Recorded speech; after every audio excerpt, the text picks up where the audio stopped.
Howdy everyone, I'm Nestor Lecanto with the Pacific Daily News. Here are our top stories from the PDN newsroom.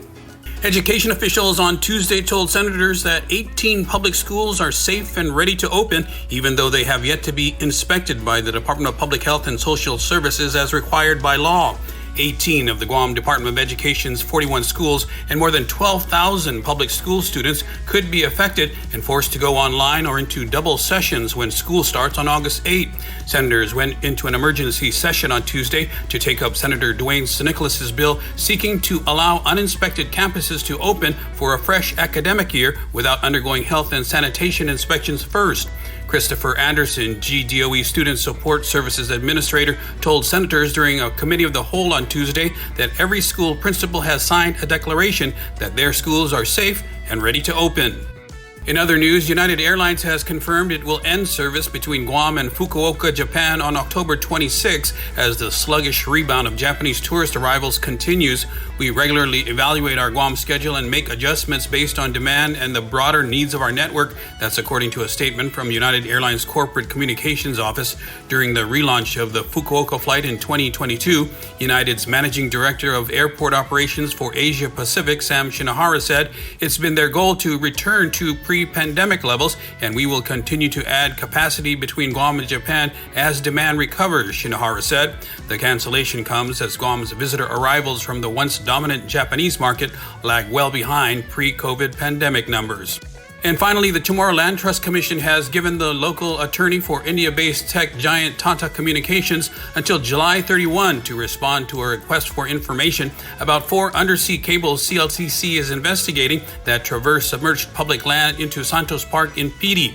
If the named cables are affiliated with Tata Communications, I ask for a copy of the authorization, lease, or license and permits that authorize the construction of the conduits and use of the submerged property, Acting CLTC Administrative Director Joseph B. Cruz Jr. said in a letter to Attorney Jihan Martinez. The 4 cables under investigation are named Echo Hantru Cable System, Pipe Pacific Cable 1, and Tata TGN Pacific. That's according to the CLTC.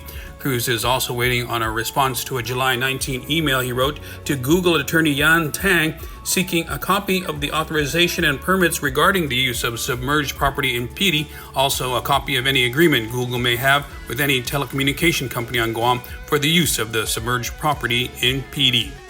Senator Taitague appeared at the Superior Court of Guam on Tuesday before Judge Dana Gutierrez over a Freedom of Information Act lawsuit filed by Senator Thomas Fisher.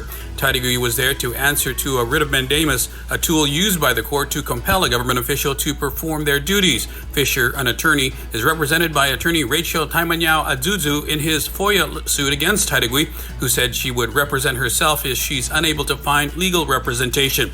On June 28, Fisher had submitted a FOIA request to Taitague requesting screenshots of the text exchange between her and Attorney General Douglas Moylan regarding Bill 17537. Taitague allegedly ignored the request, and Fisher later found his request in the trash can. Almost 2 weeks later, Taitague was served with a court summons. On Tuesday, she appeared to represent herself, telling the judge that she had already asked 11 attorneys to take her case, but all were either too busy or currently not in Guam. Gutierrez agreed to continue the matter at 1:30 p.m. August 20 to give Taitague a chance to find a lawyer. In other news, the National Weather Service said the Marianas can expect wetter conditions for the latter half of the week and continuing into the weekend. NWS Guam released its weekly regional weather outlook on Tuesday. The region remains in a state of flux with no significant features to track. However, a broad low-pressure area to the north and a northward moving circulation over the Philippine Sea will soon merge.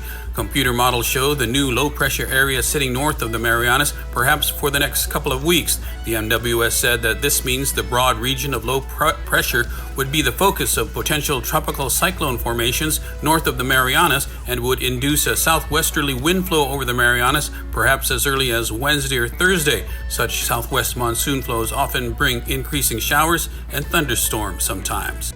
Finally, free basic medical, dental, optometry service, as well as health education are available for residents at the Second Guam Innovative Readiness Training Wellness Mission from August 1st to August 8th at the Guam Community College Multipurpose Auditorium.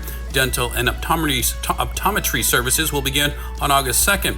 The Wellness Mission is hosted by the Department of Public Health and Social Services in partnership with the U.S. Department of Defense. More than 140 active duty Air Force, Air Force Reserve, Navy, and Guam Air National Guard personnel are teaming up with Guam DPHSS for the Wellness Mission.